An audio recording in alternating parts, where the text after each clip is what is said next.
You are listening to the Outside the Boards podcast. I'm Danny O'Leary. For most of my professional career, I have worked in mainstream sports for some of the world's leading sports organizations and properties and blue-chip brands, helping to create award-winning omni-channel marketing campaigns, result-driven sales strategies, and impactful brand-building initiatives. But all that work doesn't compare to the fun, excitement, and challenges I've been fortunate to experience working for the king of all sports, polo. For nearly a decade, I've put my heart and ambition into helping advance the sport of polo. I've made lifelong friendships, met some incredible people, traveled to memorable polo destinations, and heard the craziest stories. My goal is to share these people, places, and stories with you and provide a unique behind-the-scenes perspective of the game that breaks all the common stereotypes, all while discussing key issues affecting the sport today and the constructive sharing of ideas, insights, solutions, and best case studies for the purpose of advancing polo globally. Every week, I will have honest conversations with polo industry leaders, enthusiasts, and awe-inspiring people who make this sport great and fun to be around. I hope through their knowledge and their unique perspectives, they will motivate and inspire you. Together, we will explore ways you can make small tweaks to boost your polo business, whether you are a club, event, team, or player, that will amount to big changes in revenue, participation, attendance, and exposure. Saddle up. Welcome to Outside the Boards with me, Danny O'Leary.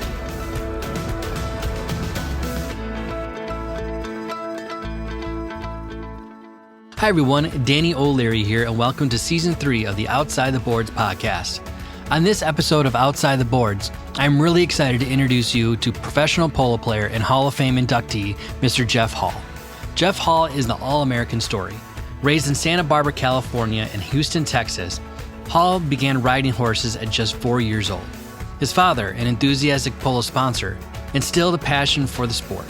By the time Jeff was 7, he had already decided what he wanted for his future.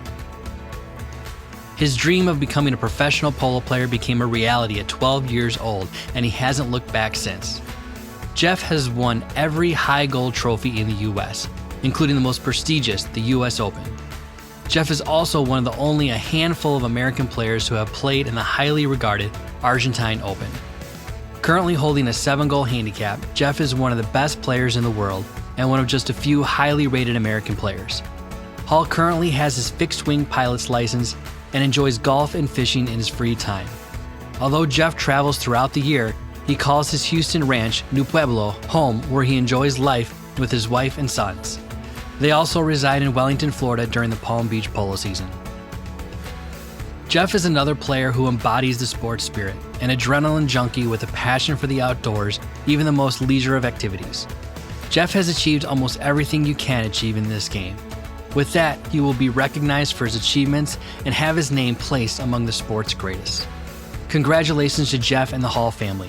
I feel honored to have gotten to know Jeff and excited to watch his Hall of Fame season.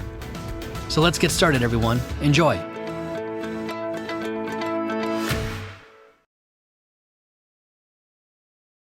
Jeff Hall. How you doing, buddy? I'm good. Good to be with you. I appreciate it. Welcome back to the States. Happy to be back, buddy. And I love Argentina, but like I was saying, I got COVID on the way back, so it was going to come back and do Thanksgiving with the family and end up being the outcast outside where everyone had Thanksgiving dinner inside. But it was good. Who is the culprit in giving you COVID? Was you blame it on the airline? I really don't know where I got it, to be honest with you. And when I got back to the States and I was calling a few people, they're like, yeah, everyone's got COVID down here, but no one wants to say anything. Well, luckily I survived, I got it at a weird time too. And this is the time where I was the closest to strangers or people. This had to have been the time. And they're like, no, that can't be because that was 48 hours ago. And it takes a week to kind of settle in. I'm like, I don't know, man. I don't think anyone knows how it works or how long. I think it's here to stay. Nonetheless, man, well, I can imagine just traveling all over the place from Argentina to the U.S. and the way polo players travel.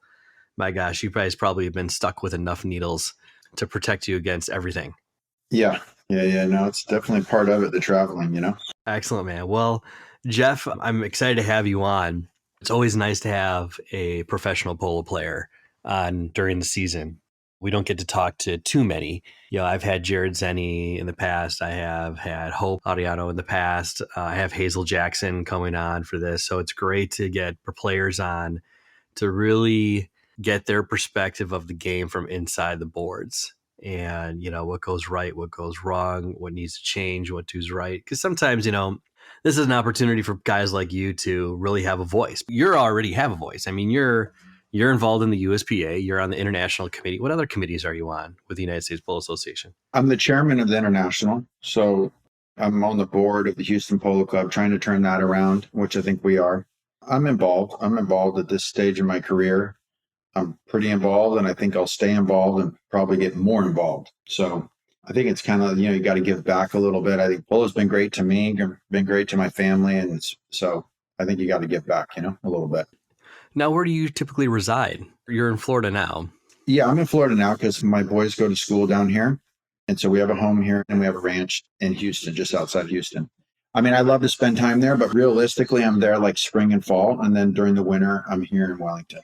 Okay. And then usually we do the summers out in Santa Barbara. Got it. That's kind of been my circuit for the last 15 years, Yeah.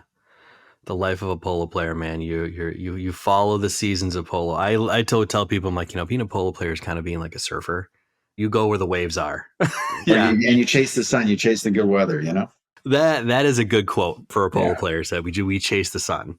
We chase the sun because you got to have good weather to play polo. So you're constantly chasing where sunshine is, Yeah. Yeah. Well, you're welcome to come up here to Chicago. Where it's. I went to Chicago. I've been to Chicago. When I was 16, I played in Naperville. I played for Angelo Claronimos. Yes. And I had a great time there. While I was there, I really got into golf. We played golf like every day and played polo. And it was like golf and polo. And kind of sparked my bug. I love playing golf now. I play golf as much as I can. So it's funny you say that. But I had a great time there. Angelo's name has been dropped a few times on this season. He's still around. His son Dean plays. His son Dean, yeah. They still have their club, Morgan Creek, out there. They run a winter arena polo out there. So it's a very small I know group the of arena people. very well. I've been bucked off in there a few times. Yeah, so Angelo's doing well. If I'm lucky, we talk maybe once a month or more so if we're really getting to polo. Well, next time you talk to him, send him my regards because I don't speak to him that much anymore, but he's I absolutely great. will. You know what? After this, I'll shoot him a text. Right. Say Jeff Hall says hi. He's great wisdom here. When you were up here, you're playing for Angelo, there was John Green, Jim Drury, the Kuhn family, the Wigdalls. It's that old guard out there. And, we still kind of consult with them. And because we have the Chicago Polo Association, which like Houston, I think there's other similarities because it's a network of clubs and fields that are all working together. Yeah, and it's a struggle to keep everybody happy and keep the family going. That's always the trick. It is. My gosh, that might have to be another podcast.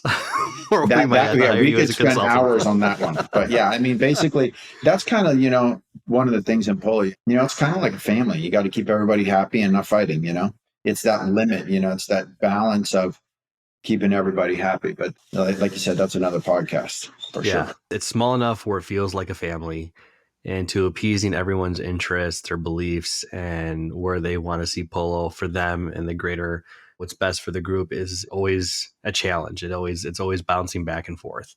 Correct. Up here in Chicago, the bulk of the base is all amateur. And, we want to keep it fun and competitive for them because we want them to kind of stick with it. Look, this is not an easy hobby to have at all. Most of these people don't have aspirations of being a 7-goal polo player. Right. So, yeah. Yeah, no, I agree with you. Yeah. Let's get back to you. So, you're a household name in world of polo here in the United States for those who are actively play on the higher level. But, you're one of the few high goal American professional polo players. And I've spoken to Argentines on here before. We kind of understand how easily accessible the game is to them. But, I'm always curious as to how Americans in their trajectory, because let's be honest, there's a few of you. There really is. No, yeah, very few. Did you come from a polo dynasty family or no? So my dad, kind of just take you back from the beginning. So my dad played polo. He was a sponsor out in California. I love polo since I was like a kid, I loved it. It was my passion from a kid. I mean, in third grade, I wrote, I mean, what do you want to be? I want to be 10 goals, professional polo player. And pretty much I've lived my life to the script of how I thought it was going to be in third grade, except for the exception of making 10 goals. I made it to eight goals. I kind of pushed right there at that time, 8, 9, maybe depending if we had won some more tournaments, could have got to 9, but 10, I couldn't reach there. But other than that, pretty much living the life that I dreamed of as a kid. Like, when did you first get on a horse? I got to assume it was before 8. Man, I really don't know. It was probably like 4 or 5 years old. Okay. It's hard to say because I don't really remember before like 5, but for sure, 4 or 5. But by the time I was 6, 7, 8, I was riding every day, going to school, going to the barn, playing polo, playing practices. And I started in Santa Barbara. So I started at a place called Artie's, which was right across the freeway from Santa Barbara Polo Club. And then during the winters, we would go and play in Indio. So it was Indio in the winters, Santa Barbara in the summers, till I was about 11 or 12. That's when my father moved to Texas. My mother moved to Utah. My mother thought I was going to move with her, but she was surprised when I told her, said, Mom, you don't own any horses. You don't, there's no polo in Utah. I'm not moving with you. So I'm going with Dad. But at that time, I went to Argentina for about a year with the cassettes. So all this happened around when I was about 11. I went to Argentina for a year. My dad moved to Texas. My mom moved to Utah, and we were kind of out of California. Mm-hmm. And then when I came back from Argentina, I moved to Texas. So I always say, I was kind of born and raised in Santa Barbara, but then from about 11, 12 years old, it's been Texas. From that point on, I mean, I went to Argentina, played there for the year, and it got kind of discovered down in Argentina to come play in the States, which is kind of weird, from Christian Laprida and Bravelon and Mickey Tornable. Now, were you playing any other sport? Like, at that age, you're into everything, or at least your parents are putting you into everything, whether it be soccer or basketball. Was it all encompassing polo, or did you play any other team sport? I played a little bit of soccer when I was really young and a little bit of baseball, but no, man, I to be honest with you, it's all I wanted to do, play polo. That was it. So I put everything into that. And I think you have to be passionate about whatever you do in life. I try to push that into my kids, because if you're passionate about something, you're going to succeed. I'm a firm believer of follow your passion and do that. I loved it. I loved everything about it. I loved the horses. I loved the game. I was obsessed, Were you a bit of adrenaline junkie? Yeah, when you were that kind of kid? Okay. And I still am. You were climbing the side of your parents' house. You're jumping off cliffs. Yeah. Well, yeah. And I love, fast cars. I like to fly. I like helicopters. I used to ride street bikes. I mean, I used to do all this stuff. But what I love about polo still today, and why I play it, is when you go out there for the 2 hours you're playing a high level game, you're so focused on just that. In a world today where there's so many distractions, that's unique and that's hard to find, Yeah. I mean, anything else that you do, you get distracted, but there's no distractions when you're playing a high goal game, Yeah. That's a good point. I mean, in comparison with other sports, polo, I think, does require more of you, more of your mind, more of your body, more of your responsibility into a game. There's so many moving parts to it. Right. My daughter, Kennedy, just started riding when she was 6, and obviously she's riding with a polo academy, so naturally they're going to put a mallet in her hand. And I started riding when I think I was the age of 10, but when it comes to horse riding and all that, it distills so many valuable life skills and characteristics about it that help you grow as an individual. I don't know if you feel the same way, and maybe that's you're trying to instill the horsemanship or polo and that in itself to your kids. What are your kids interested in? They love basketball. They're like basketball freaks. They love it. They love it. And I've tried, I mean, they can ride, they can stick and ball. The older one can. The younger one can ride, but doesn't really stick and ball. But it's like pulling teeth to get them to go do it. Yeah. And I tell my wife, I'm like, I'm not going to push them, because polo's a dangerous sport and it's something that you have to love it. I'm not going to push that on them, Yeah. But hopefully you're instilling guys like Michael Jordan into them. No, I am. No, I do. Yeah. His quotes, his work ethic. All the quotes. All exactly. Yes. Yeah. I get them all. I push them. Yeah, exactly. I read on your website that at the age of 12 was kind of that tipping point in terms of becoming a professional polo player. What You started really getting into it when you were 8 years old. Were you first rated as a 1-goal handicap? I don't really remember, but it would be like probably 13, 14, somewhere around there. Okay. And when I say 12, it's like that's when I came back from Argentina and I went to Greenwich and I played with Revlon and Christian Laprida. Up there, I played in Greenwich. Then I came to Florida. Then I went back to Greenwich. And I think I did 2 years with them. And then I did it with White Birch and Isla Carroll. And I kind of bounced around. So, I mean, that's kind of when I turned pro, and I went to a private school and they did like one-on-one teaching for like 4 hours. And then I left, it was one of those things. Yeah. I was going to school and John Goodman would come pick me up in the car and take me to the private jet and fly me to Boston to play for the weekend. And then I'd be back in school on Monday. It was the craziest thing, Right place, right time. Right place, right time. Yeah. Great people around me, great teams, played for pretty much all the big teams that Revlon, White Birch, Cellular One. I mean, go down the list. And I've been doing this ever since. So 13 is when you got rated, was your first handicap. You had just come back from Argentina. What was your next step in terms of your goal of becoming a professional polo player? I'm just trying to kind of do the timeline here. I was constantly playing. I mean, I never stopped. When I first came back, I was doing the Texas, New York, Florida circuit a lot. I flew back to Santa Barbara. And then a little bit later, and I started doing Santa Barbara more and more. And like I said, for the last probably 15 years, I've been doing the Florida, Texas, Santa Barbara circuit. And I haven't been back to the Hamptons or Greenwich in a long time. Who were you playing for back then, primarily? Oh, man, you're taking me back now. But the Bushes, I played a lot with Andy and Billy Bush. I mean, I've played for Linden. I've played for Jerome. I played for, White Birch here, for Revlon. I mean, there's so many, that I can't even remember. I mean, John Muse, I'm thinking all the big sponsors that I've had. And to be honest, I played a lot with the Bushes, a lot with John Goodman. Obviously, Tommy Boyle, Seaspire, I won the U.S. Open with them. Yeah. Coca-Cola, played with them. If you go down the list, I pretty much played for every single team at one point or another, At what age was kind of your big break? Like, what was the first serious tournament that you were in?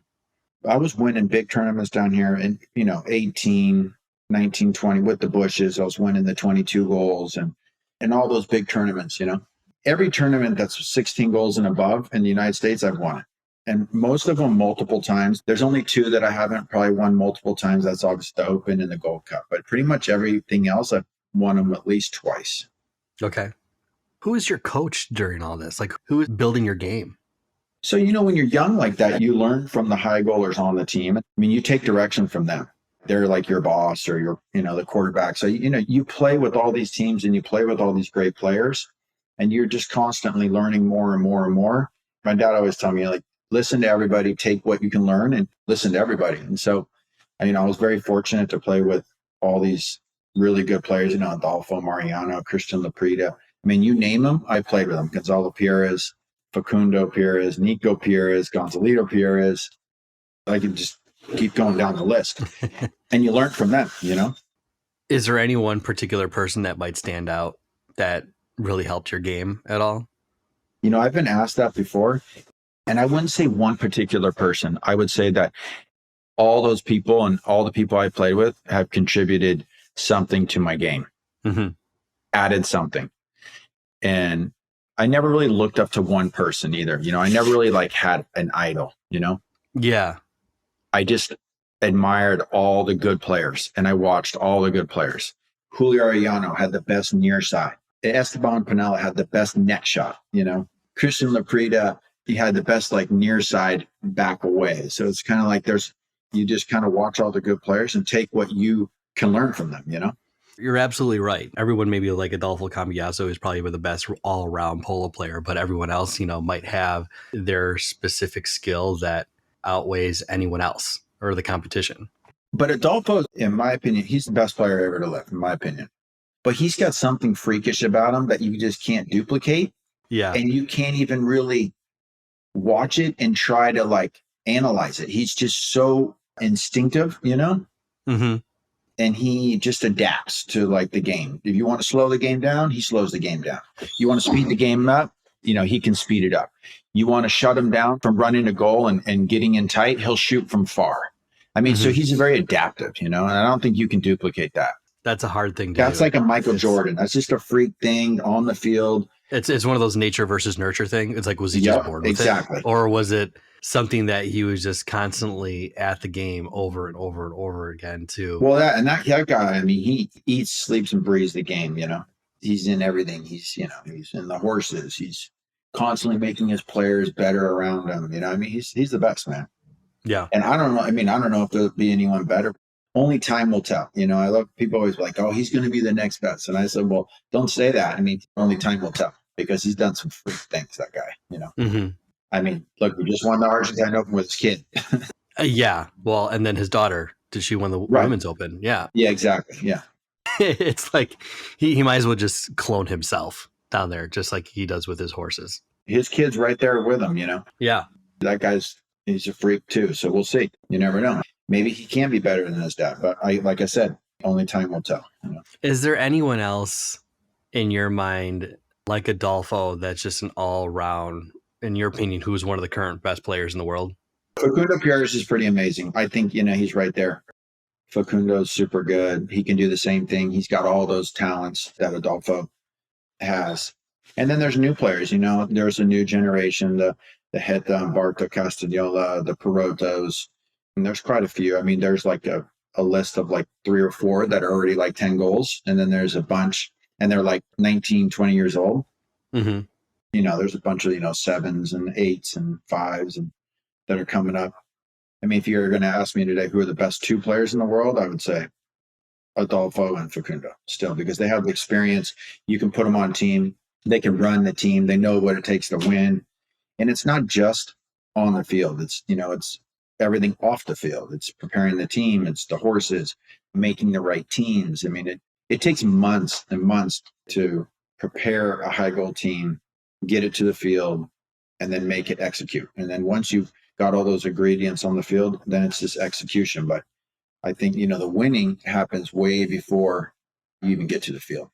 I'm glad you mentioned that, because I had a very similar conversation with Louis Divalex, and he was going through the process of no one really knows how much goes into the developing and putting together a team.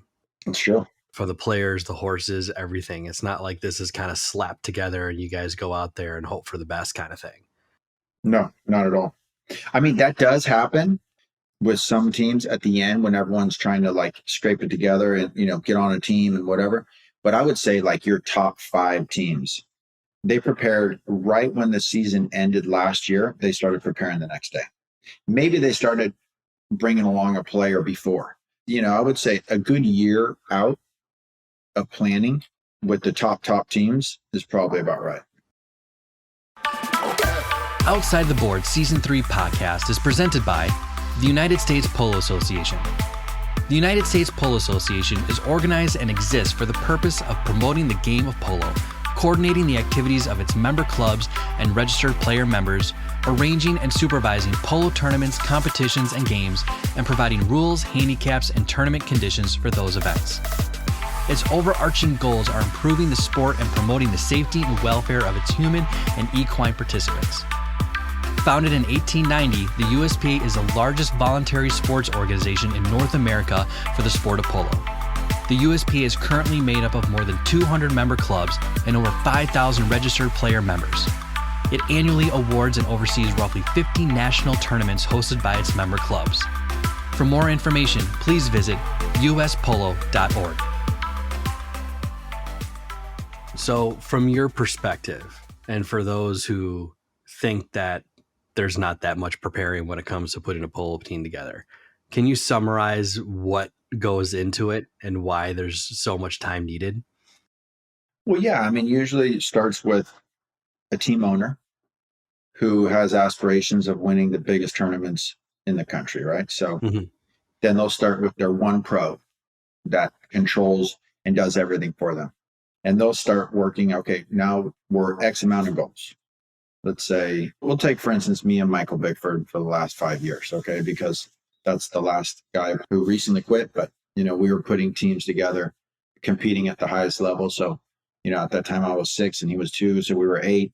So we were looking for, if we're going to play the 22, we're looking for another 14 goals. So I think in today's game, you have to have a 10-goal player if you're really going to go out there and win.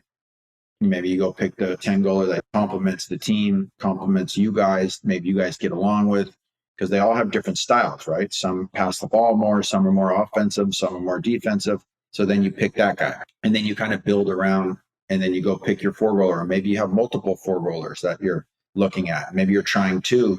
And then the biggest thing is horses. What kind of horses does everyone have? And then you got, if you don't, you got to go buy them, and you got to, huge commitment of capital into that. You're talking millions of dollars. Yeah. And then getting that all together, then getting the team together, contracts, 6-8 months prior, maybe the 10-goal bringing horses from Argentina, and then getting here, and then the whole day-to-day of what it takes to have an operation that big with grooms and managers and physios and trainers. And then, those big teams that like we had, you got 20 grooms and a few managers and pilots helping the pros. And, it's a huge operation. How many horses at your highest level? At least 60 to 80, maybe more, maybe 100. For one team? For one team, yeah. Like how many horses are you bringing as part of your string to a high goal match? Usually one player will start the season with like 18 horses. Mm-hmm. And then the team may have some extra ones, like a pool of horses that any player could grab from, That's doing it right. You're talking about the teams. I always compare it to like Formula One, right? You have 3 or 4 teams that actually have a chance of winning the championship, and then the rest are just driving. Mm-hmm. And that's kind of how it is in polo. And the money being spent, the guys who are spending the most money are usually the guys winning. Formula One, by the way, is often brought up in comparisons on this podcast. And you drive on a good one when it comes to the development of a team, because when you look at some of these F1 teams, there's 2 cars, 2 drivers. Mm-hmm. And when you do like the Le Mans, there's 3 teams. And they're working for each other. Some guys are taking the fall, but it's all for the good of the whole team, the brand. So drawing on those similarities is a very interesting perspective. A well-conditioned polo team operates like a well-conditioned Formula One team at the end of the day. Well, there's lots of components, there's, you got a lot of people that you have to deal with, and then you have all the horses, and it's just a lot going on to keep it all together. And then the team has to gel, Mm-hmm. And even with all that going on, you can still lose. Yeah. It's tough. So that's why when you win these big tournaments, it's like such a big deal for these teams, because there's a lot of energy and money and time put into these tournaments, way more than what people think, like in the summer you go play a 12-goal or whatever. The gap is so big, it's hard for people to understand until, you would almost have to be in the team to really see it. Yeah. Even coming down to Florida and watching these teams compete and play the season down here, you really don't get the understanding of how much work is put into it. Mm-hmm. Now, here's an interesting question for you. And I had this dialogue with Jared Zenny, who I think you're playing with. Yeah, I am. Yeah. Because they had won the Open, and, obviously people with professional polo and polo just in general, it's very pro-am. And, when they won the Open, for example, they had a team that was predominantly all pros. Right. Is that a direction that you would like to see polo go into, or is it something that we're always going to see that pro-am where the patron is playing alongside his pros at the highest level? I think you're always going to see the pro-am in the U.S. Mm-hmm. just because it is so expensive. The only thing that can change that is if they got it on TV, mainstream, like ESPN, and you got some corporate sponsors that really saw, bang for their buck. Someone was paying us the media rights. Exactly. Yeah. Then it could change. Mm-hmm. And then if that ever happened, then it would go all pro.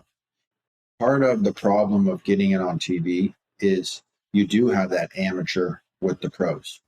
And that's kind of what people want. And they're like, okay, well, who's the one guy there? Well, he's the owner, so yeah, that's kind of a difficult thing for TV. So I think it'll always stay pro-am in the US. And I think you'll see more all-pro teams like we have this year. Me and Jared were playing an all-pro team. And this year we're playing an all-American pro team. And that's kind of something that I kind of want to help push in the next 5 years and kind of get those American polo players who are at like 5-6 goals and they need that extra push, a platform to do that. Yeah. So this is your team playing in the gauntlet or? Yeah, in the gauntlet. So it's going to be Matt Capolo, Nico Escobar, myself, and Jared. Wow, that's a great team. Yeah. So it's all pro. So that's It's fantastic. all pro, yeah. You know, when I was talking to Jared, it just seemed though a team is so much more well-rounded when everyone is pro. I don't want to say that you're picking up the slack. Yeah. You know, the pros and cons. We don't have an amateur on the team. We can expose that. But we also don't have a 10-goal player. Mm-hmm. And we also don't have the pretty much unlimited budget that I would say 4 teams have. You know? Mm-hmm. I say unlimited. There's a limit, but the limit's high. You know, the threshold's very high. They're spending a lot of money. And that's the Scone, the Park Place, the Valiente, and Pilot. Those teams are outspending everyone big time. And they have the best 10-goal players on their teams. So it's a different approach to the game a little bit. But again, if we can gel well as a team, then we're going to be very competitive. I mean, we'll be right there with the best teams. Yeah. But that all has to work. Some of our teammates, you know, the horses will be a factor. Mm-hmm. They're not going to be for me, but, you know, the team's going to need horses. Yeah. So we're working on that. Okay. In terms of the style, the culture of play between one country versus the other, people obviously say that Argentine is a much faster paced game of polo than compared to the US, where there's a lot of can be downtime. Would you agree with that statement? Yeah. And the reason for that is because it's all pro in Argentina. Yeah. And in the US, you always have an amateur on the field. So you have 3 pros against 3 pros, and then you have 2 amateurs, you know? Mm-hmm. And in Argentina, you have 4 pros against 4 pros. The ball moves faster than any one person can run with it. So it has nothing to do with the rules or anything like that whatsoever. I don't think so, no. Okay. For me, it has everything to do with that you have 4 pros out there. I mean, the rules are pretty much the same in Argentina as they are here. Mm-hmm. It gets shut down here because, and I'm not trying to dismiss the amateur at all, because there's some amateurs that are very good, you know? Mm-hmm. And then usually, you know, you get an amateur that is a team owner, and if he's very good, that's the difference maker on the team, because the 3 pros are going to cancel the 3 pros out. So if that amateur is better than the other amateur and you can feed that guy the ball, well, there's your mismatch, you know? It's fascinating to learn about the dynamics of the team, and especially between 2 different countries and how they play. We're dissecting the team right now, which we don't have that many conversations about. Is there any other country besides Argentina that's also much more fast or slower or? Well, England is. Faster? No, it's slower, like the US. I would say in general, the Argentine polo is faster and more fluid. Okay. Mm-hmm. Because it's all about speed. They're not slowing down and going hard to the man. They're moving the ball faster. Yeah. Again, because the ball moves faster, right? Than any one man can run with it, right? And then in the US, it's a little bit slower and it's more physical. And then I think in England, I don't play there much, but from just talking with other players and pros, they feel that it's even more physical in England than in the US. Yes. And I think that's partly because, you know, it rains a lot there. The grass is different in England because, you know, it freezes, it snows there. So a different type of grass grows there. Whereas in Florida, we don't. We have super fast fields in Florida. So it's a little bit of a hybrid between England and Argentina. So physical, but the speed, you know? Yeah. That's interesting. It's like describing college football.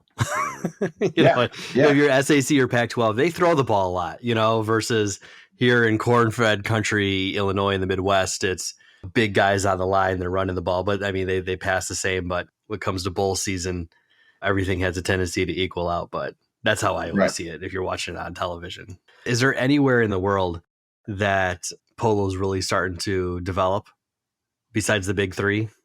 Oh, that's a good question. I think the big 3 still have it pretty heavy, you know? I wouldn't really know. I know South Africa was pretty big for a while, and then it kind of died down a little bit. Australia, the same. It was big for a while and it's kind of died down. But I think, you know, Chile's pretty big. Spain and Germany, they're playing a lot of polo now. So There's a lot of polo everywhere. I mean, polo is definitely on the rise, I think, and especially with women. Women's is one of the fastest growing Hmm. demographics of it. I think I see more women polo players starting and women tournaments, and it's just that part's blowing up. Yeah. And I mean, it's exciting to see people like Hope jump on the Exactly. USNT in the finals. I mean, they can Yeah, play. she played amazing. And she played amazing. Have you played alongside any of the women professional players that are out there? Not lately. I mean, you remember Sunny Hale? She was the last like woman player that played high goal tournaments with the men, and she was very effective and she was very good. I see Hope doing that in her career. I mean, I think she's very good. She can get out there. She can play with anybody. She's fast. She's physical. She's smart. She's definitely going to be one out there like Sunny Hale. Yeah, not to mention just a long career ahead of her. That's for sure. Exactly. So you're Hall of Fame.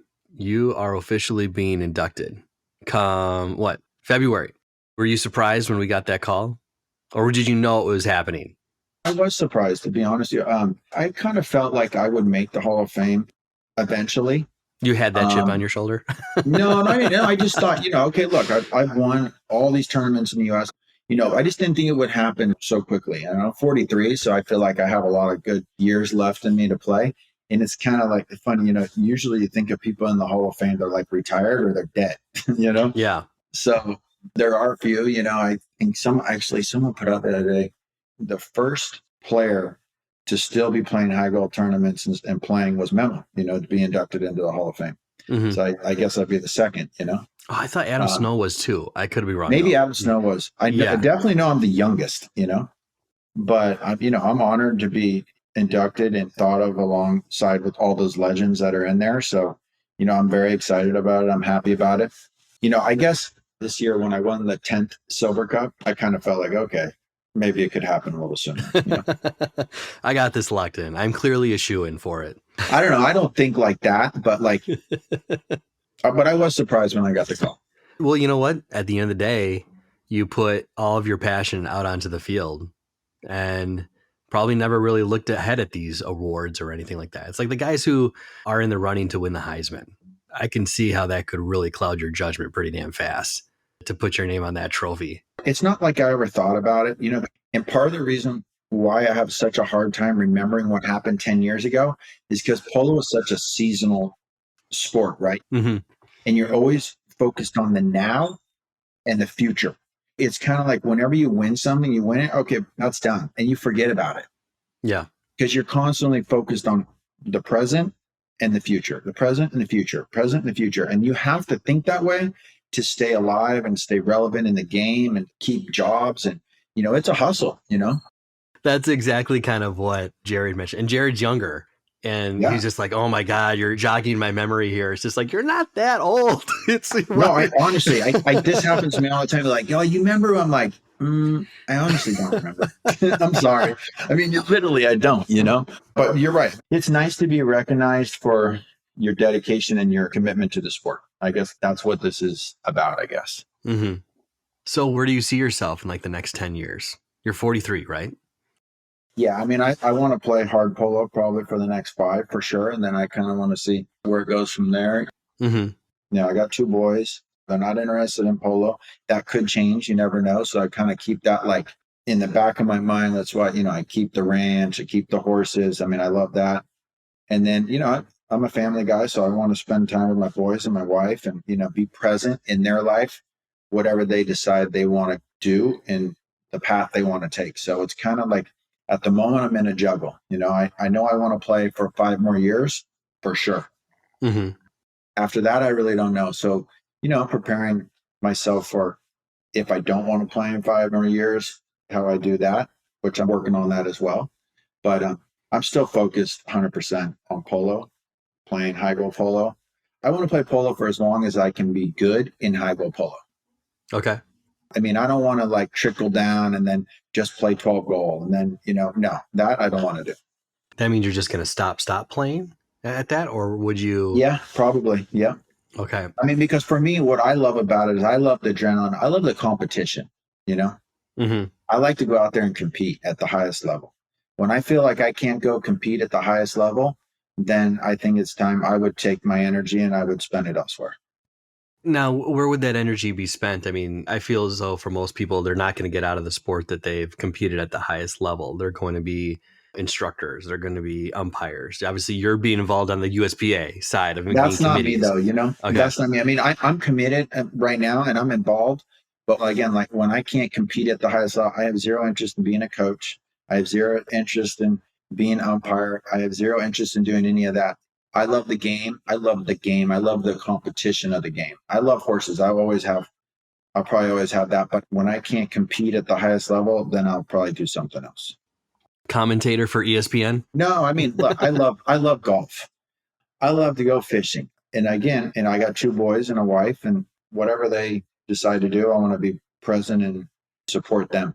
I think then, when you officially retire, just have a Twitter post and just have it say "gone fishing," and that's it. Exactly. Yeah, I'll probably still go watch, occasionally. Well, I was gonna say commentating. Like you could go to ESPN and be a commentator for all the high goal that's on there. Would you do that or no? If it was on ESPN, but I don't know. Isn't the Gauntlet on ESPN or no? It is. Yeah. It's going to be. Yeah.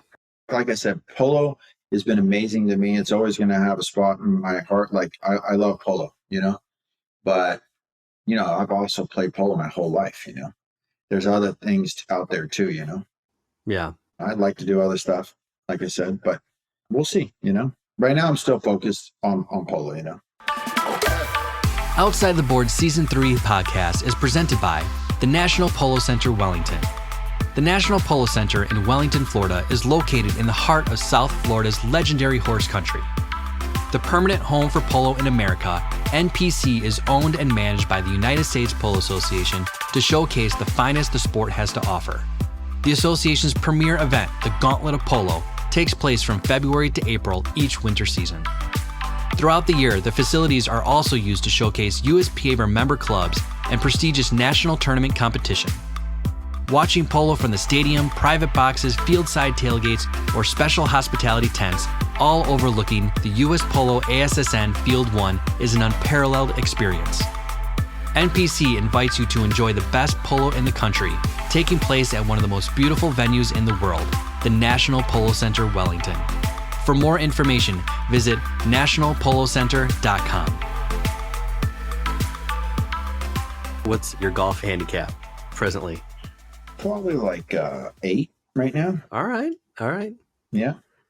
Now that's usually when people retire. I know that they have aspirations of hitting like the top 100 golf courses. I know people have like a pin list or something like that. Well, the good thing is when you travel around and play polo in the sun, you usually hit all the good golf courses too, Do you have one in particular that's a favorite? No, I don't really have a favorite. I've never played Augusta. I would love to one day. There's a lot of good golf courses down here in Florida. I mean, a ton. I'm a member at the Banyan with a bunch of polo guys. It's a really good golf course. I love playing that. I love playing Diet Preserve, Medalist. I mean, there's so many down here in Florida. So, my gosh, I feel as more and more as I talk to people, the love of golf and polo has become more melted together to some degree. And it's funny because like here in Oak Brook, I always feels like the golf and polo people, it's like oil and water. It's like how did they? Yeah, the players and everyone, yes, they play the game and so on and so forth, but it's never the reverse. I've never seen a golfer or anything like that like willing to take up a sport like polo kind of thing. And it's because it's like you're going from one medium to the next. You're going from a relatively leisure activity into a very high adrenaline, and you're taking a high adrenaline individual into a leisure. And I can, it makes sense when it's people like you. When I go golf, it's relaxing to me. Yeah. Well, you need that as an adrenaline player. Yeah. Right. But we also go play and we're very competitive and we bet and we play for money. So it's kind of, again, it's a competitive thing, You have to add that element into it. Yeah. I mean, look, honestly, I like to go play golf with my friends and stuff. And I like to bet. It's very rare for me to just go out there and just go play around and golf just for fun. Nothing is really for fun. You know what I mean? It is fun, but the fun in it is the competitiveness. We got to get you guys in the pro-ams for professional athletes. So you're playing with like Michael Jordan, Tom Brady, all those guys. I would love that. Because I have no doubt about it. They do this probably the same thing. Michael Jordan especially. No, they do. And they do it on a way big scale than we do, But there's a relation there. I mean, you see that, professional athletes, a lot of them play golf and they bet big money. And the reason for that is it's the adrenaline and the competitiveness. Now you fish, just regular fish Deep sea, off the dock? I love, You fly? I love all reels. No, I don't do any fly fishing. In Florida here, I love to go out, go deep sea fishing, Okay. I love it. I love it. All right. So you're Yeah. a deep sea guy. Yep. I used to do a lot of bass fishing, which I still do at the ranch and stuff, and it's fun. Mhm. But once you start getting into those big fish, man, it's just a whole nother game. Again, the adrenaline when you're out there catching those big fish, it's fun, Yeah, I do not have that luxury. It's lakes up here for me. It's walleye, bass, the occasional northern. That can be fun on light tackle, but we're lucky down here in Palm Beach or in Wellington. The deep sea fishing is like not even a mile offshore, so you don't have to run far to go. No. Now, is that something you try to do also? Is, when you're going to coastal states or countries to see what the deep fishing is like out there? Honestly, that's strictly just a Florida thing. I really only do that here. Yeah. Have you ever been in any competitions for fishing? I used to do some bass when I was younger, but never deep sea, but I want to. That would be a fun thing to do. Yeah, that'd be a fun retire. thing for me to do. Yeah. Yeah. I could see your name showing up in some fishing tournaments. You holding a big marlin. Oh yeah, it'd be fun, get you guys out there and compete against all the other teams, That's great, man. That's great. Did you grow up fishing? No, I didn't actually. I just love it, Yeah. It's not for everyone either. It is not for everyone. No. I love fishing. I love the escape. I love how it relaxes me, all that kind of stuff. And people really don't kind of understand it. Like, this is so boring. It's like, no, it's not. No, it's There's not. something very poetic and therapeutic about just casting. Even if I'm not catching anything, I still feel like I accomplished something for an hour. Exactly. Well, hey, Jeff, this was a great conversation. I hope you enjoyed it.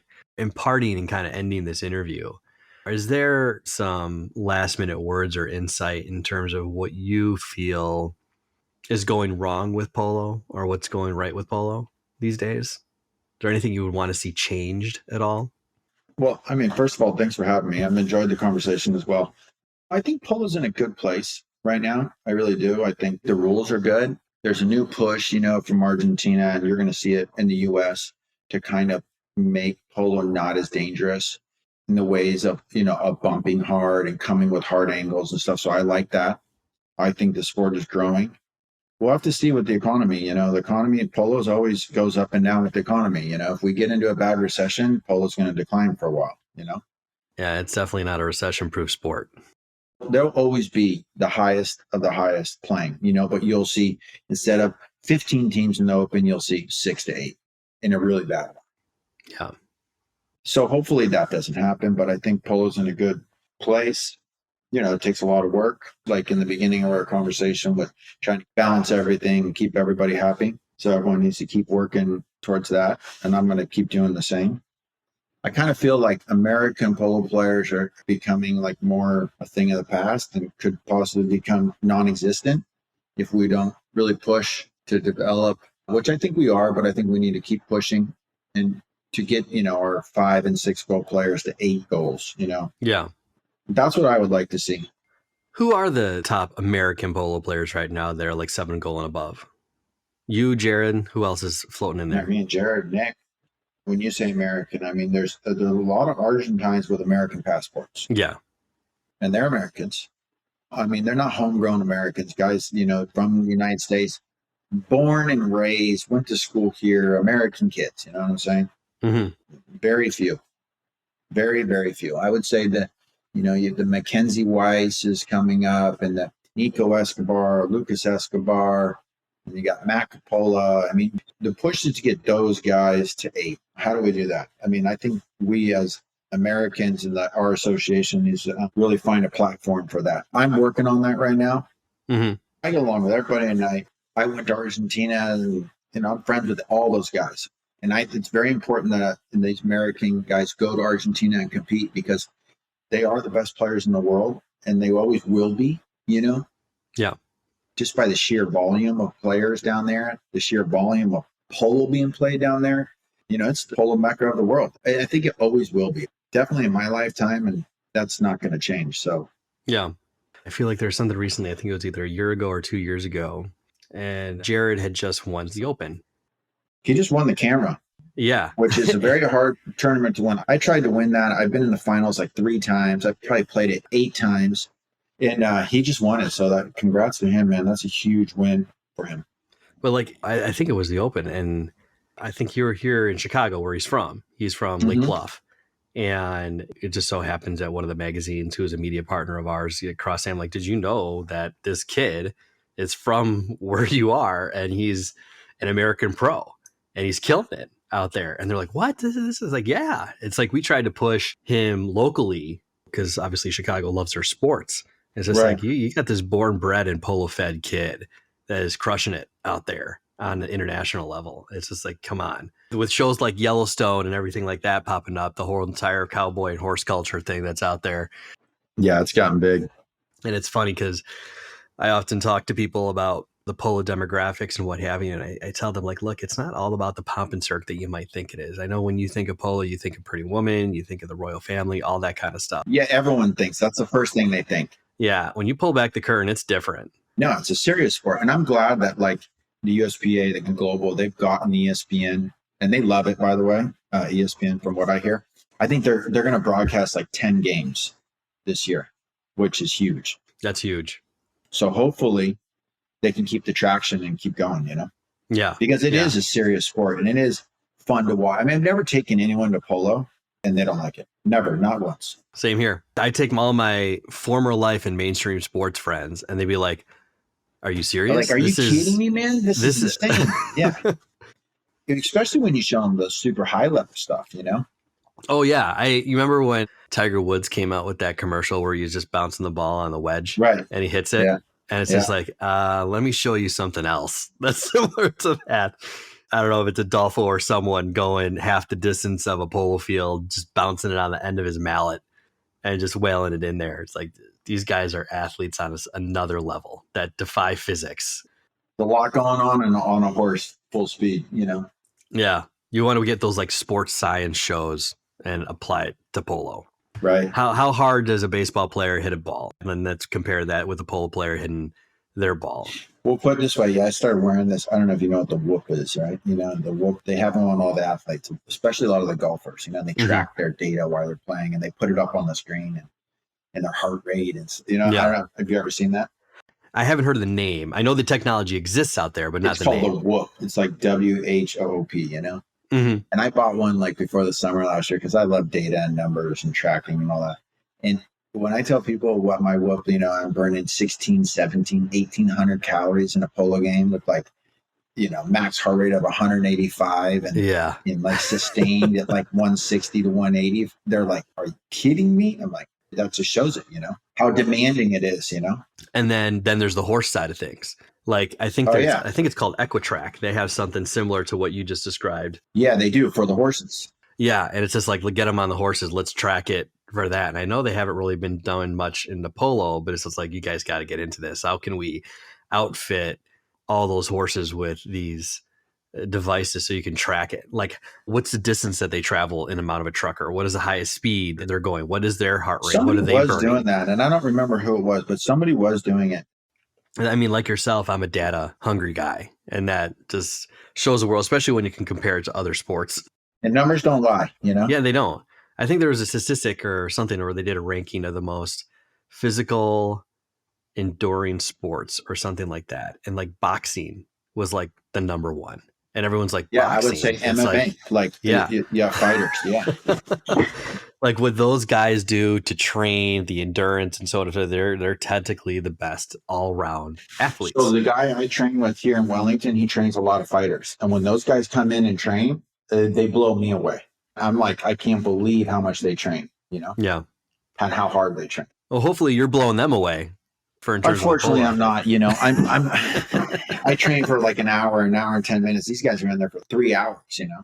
Awesome. Well, thanks again for joining me. I hope you have a wonderful Christmas and New Year's, whatever you have planned. It's definitely not New York, although I got it, in all defense of your wife. New York during the Christmas is a beautiful place. I encourage anyone who wants to go should go. Not now. But you have a great holiday, man, and we'll see you in the new year. Hopefully we'll get a chance to meet at the Gauntlet in the Yeah, spring. for sure. When you come down, shoot me a text and let me know you're here. Will do. Thanks, Jeff. Okay. Have a good day. Bye. In 2012, the founders of Outside the Boards witnessed their first polo match and were stunned by the sport's beauty and brutality. Few sports, if any, have these combined qualities. The sport's grace, intensity, and warlike imagery create a shock and awe viewing experience like none other. Combine this with the sport's party-like atmosphere and lifestyle, and you have a recipe for success. Today, the sport has yet to witness its full potential. The industry is fragmented, riddled with politics and inexperience. Outside the Boards was purposely designed to change all that and bring clarity to the sport by introducing best practices, insights, trends, and consulting services to industry stakeholders and interested brands so that they can reach their marketing potential and better navigate the sport. Whether you're a club seeking custom sponsorship and marketing solutions or simply looking for strategic advice, we encourage you to contact us today or subscribe to gain access to industry insights. Visit us at www.outsidetheboards.com or to learn more or email us at info@outsidetheboards.com.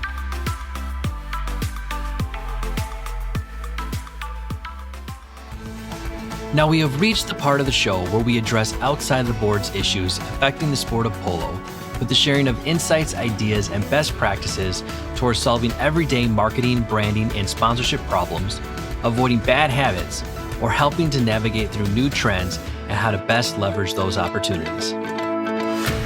Hi everyone, Danny O'Leary here. On this episode's Insights, I actually, last year, if you recall, I had 2 episodes where I talked about print on demand. And we had some success, also didn't have success at all.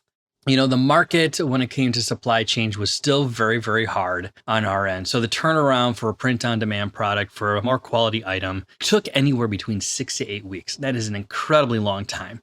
But people who have purchased things online, they stuck it out. So regardless, at the end of the day, the quality was good. The turnaround time wasn't. It was disappointing, but nonetheless, we still believed in the model. And now going into this year, we had taken a look at a local company that you might actually be familiar with. You probably have seen them advertised, and that's Custom Ink. So we are going to give Custom Ink a try. They have quality product. They're more face-to-face. They're more local at the end of the day, which is great. They do both bulk order and they will do a print on demand. But here's the tricky thing about the print on demand piece with them is that they do it in monthly campaigns. So for example, let's say you're doing a preseason campaign. Anyone who orders over those 4 weeks, they will then at the end of that month, then print and ship everything out. That's the biggest difference here. It's not, you order something and it takes X, Y, and Z for that individual order. You drive a campaign of certain items or a particular item, let's say whether it be winter or spring or summer related clothing item, or if it's a unique and rare item that you want to come out. And then all of those orders from that purchase all are being sent at the end of the month. So that's a different way, but also at the same time really forces you to develop a campaign to push something out there, show how rare the item is and how original it is, to force and keep sales top of mind when it comes to merchandise. So I will let you know, at the end of the season or next year during our season 4 podcast, I'll let you know how it goes. I'm pretty motivated by it. It is a little bit more costly, but all supply chains are really up. I don't know if you've noticed, but the price of a hat has skyrocketed by close to 50 to 75%. If it's just you, if it's just me, by all means, please let me know. I would love to see if something is cheaper, but on our end, it definitely doesn't show that. So with that being said, I'm excited to share what our results are. We're going to do a combination of that and then also sales on site, but we're going to eliminate those sales, the items that move the most. And those are t-shirts and hats. Other products, not so much. It's usually hit or miss. And we'll probably reserve some of those more pricier items for the print on demand piece at our end. So I'll let you know how it goes, everyone. But again, I believe in the model. It should work. It's still relatively new. It's only a few years old on the print on demand. You see a lot of people who have invested in that type of model, and you see them on Etsy, you see them on Amazon. So there's something to be said about the model. And on top of that, you could actually do that if you wanted to. You could actually put your store on those platforms if you wanted to. There are ways to do it. I know here at Outside the Boards, we've been looking into it, And if you want to join our network, you're more than welcome to give you guys another outlet besides your website or selling on site to target a larger US or global marketplace. So feel free to contact us. Again, thank you everyone and take care. That was a great episode. What is the one thing you learned from today's conversation? If this episode had an impact on you in some way, then I encourage you to visit and subscribe to our website at OutsideTheBoards.com for more episodes and interviews with incredible guests. Thanks for stopping by, my friends, and hope to see you on the polo field.